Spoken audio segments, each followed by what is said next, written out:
Okay, so we're going to work on one example. And it's going to look like this.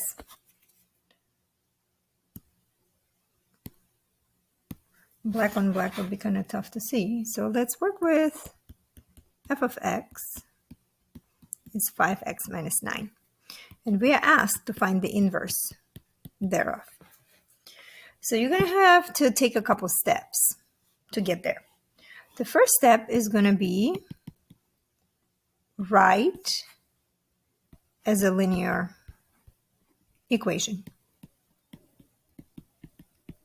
Meaning, as you know, f of x is the function of x, but it also connects to the same output, and we're going to call it y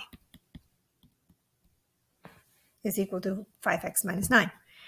Technically the same thing, and yet you don't want to work with the function notation as you take the second step, where you swap x and y. So what used to be your y will become your x. Boom. And what used to be your x will now become your y. Pretty simple. After that, you're going to solve for y. So you're going to do inverse operations just like you've done so many times before. X plus 9 is 5y. Divide by 5. And you end up having x plus 9 over 5 equals y.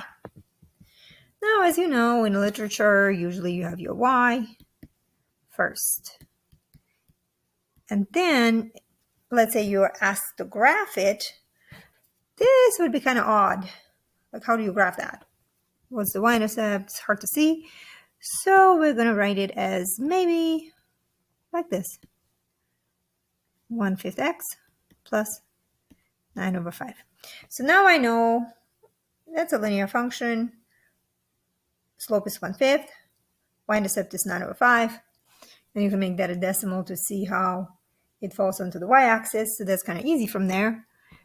So your fourth step, however, must happen, because you have to write it in inverse notation. Okay? Because that was your job. Notation. Okay? You cannot just stop at y equals. Okay? You cannot say this right here is it.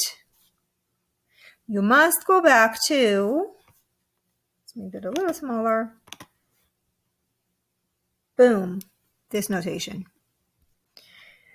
And nothing really changes. You just have to copy it. And that's it. So your final notation absolutely must be ding, ding, ding, ding, this guy. Okay, so what did we just do?